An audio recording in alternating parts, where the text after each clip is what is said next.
Welcome students, welcome to our e classes. तो बच्चों, हमने हमारे कक्षा चौथी के तीसरे गद्य हमारे त्योहार इस गद्य के अंतर्गत जो अभ्यास दिया गया है और उसमें जो पाठ ज्ञान दिया गया है उसके जो प्रश्न हैं वह इसके पहले के वीडियो में देख लिए थे। और वहाँ पे मैंने आपको एक अंग प्रश्न भी दिया था कि सभी त्योहार हमें क्या संदेश देते हैं। तो यह प्रश्न आपको खुद को लिखना था। तो अभी देखते हैं शब्द संपदा।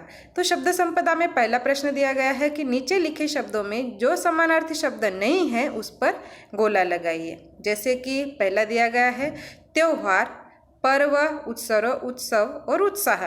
तो यहाँ पे हमें क्या देखना है कि जो शब्द दिया गया है उसका जो समानार्थी शब्द नहीं दिया गया है, यानी जो ऑप्शंस दिए गए, जो विकल्प यहाँ पे आगे दिए गए हैं उस शब्द के, वहाँ पे जो विकल्प नहीं है उस यानी समानार्थी शब्द नहीं है उस पर हमें क्या करना है, गोला लगाना है। तो सबसे पहला कौन सा है, त्योहार। तो पर्व यानी ये भी त्योहार होता है, उत्सव यानी भी त्योहार होता है और उत्साह यानी होता है खुशी या आनंद। तो इसका आपको कौन से शब्द पे गोला लगाना है, उत्साह के ऊपर। उसके बाद है प्रसन्नता। तो यहाँ पे शब्द कौन से दिए गए हैं प्रसन्नता के लिए, उल्लास, संतोष और खुशी।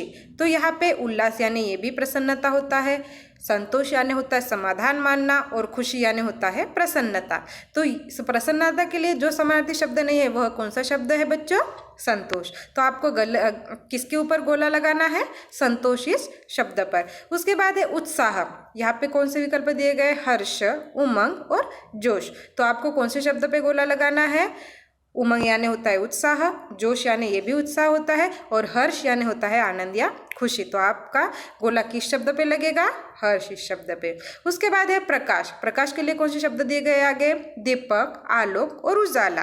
तो आलोक यानी ये भी प्रकाश होता है, उजाला यानी भी प्रकाश होता है और दीपक यानी होता है दिया। तो इसका सही उत्तर कौन सा होगा, दीपक। और दीपक यह समानार्थी शब्द नहीं है प्रकाश का, इसलिए हम दीपक इस शब्द के आगे इस शब्द के ऊपर गोला लगाएंगे। उसके बाद है अंधकार। अंधकार के लिए सब शब्द कौन से दिए गए हैं, अंधेरा, तम और उजियारा। तो ये तो बहुत ही ज़्यादा सरल है। अंधेरा यानी होता है अंधकार, तम यानी भी होता है अंधकार और उजियारा यानी होता है उजाला। तो आप इस उजियारे शब्द के ऊपर गोला लगाएंगे। उसके बाद है विलोम शब्द लिखिए।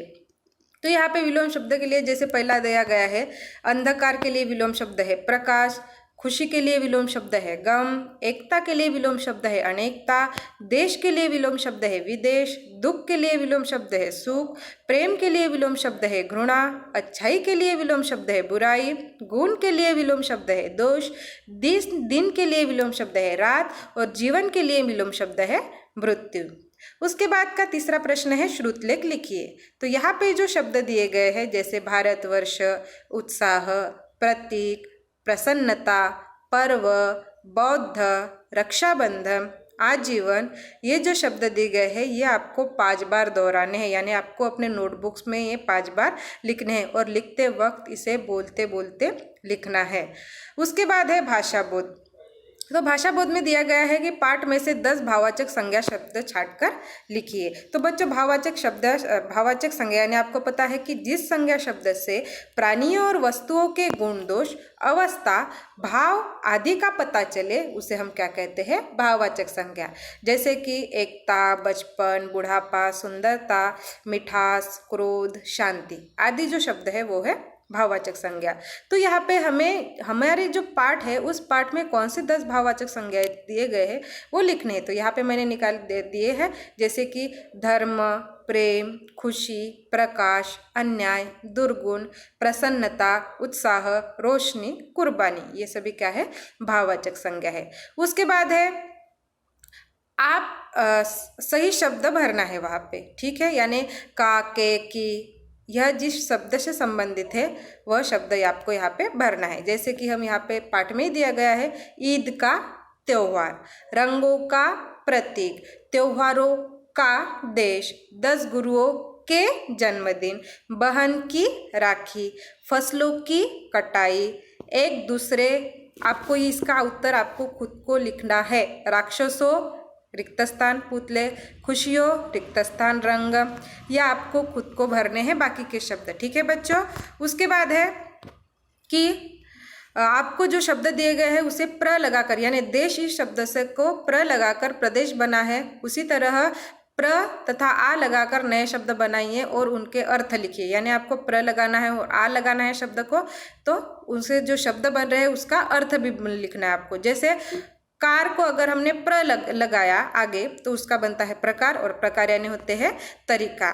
उसके बाद है काश को हमने अगर आगे प्र लगाया तो उसके बनता है प्रकाश, और प्रकाश यानी होता है उजाला। उसके बाद है जीवन, जीवन को अगर हमने आगे आ लगाया तो उससे बनता है आजीवन, और आजीवन यानी क्या होता है जीवन भर। उसके बाद है दान, तो दान को अगर दान इस शब्द के आगे हमने आ लगाया तो उससे बनता है आदान, और इसका अर्थ होता है लेना। उसके बाद है चौथा प्रश्न, शब्दों के बहुवचन लिखिए। यानी आपको बहुवचन लिखना है। जैसा बच्चे के लिए यहाँ पे बच्चे दिया गया है, धागा के लिए धागे, राजा के लिए राजाओं, गुरुद्वारा के लिए गुरुद्वारे, गन्ना के लिए गन्ने, यह बहुवचन होगा।